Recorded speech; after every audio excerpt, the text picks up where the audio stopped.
Hello friends, કેમ છો? જય શ્રી કૃષ્ણ. તો કેનેડામાં અમે જો ઘી કેવી રીતે બનાવીએ એ હું તમને બતાવું. તો અહીંયા અમે બટર લાવીએ છીએ અને બટરનું પછી ઘી બનાવીએ છીએ. તો ફ્રેન્ડ્સ જુઓ, આ બટર જે છે એ બટર મૂકી દીધું છે ગરમ કરવા અને આને ધીમા ગેસ ઉપર થવા દેવાનું. 3 બટરના પેકેટ મૂક્યા છે.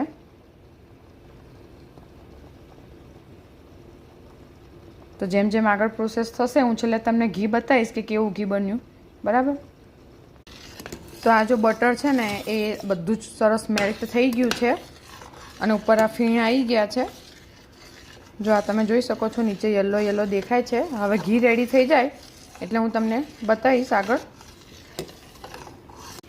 તો આ ઘી હવે ઓલમોસ્ટ રેડી થઈ જવા આવ્યું છે.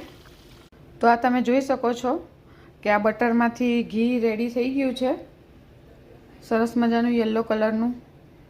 તો ફ્રેન્ડ્સ, કેનેડામાં અમે આવી રીતે જ ઘી બનાવીએ છીએ બટર ઓગાળીને. તો એ ઘી એકદમ સરસ થાય છે.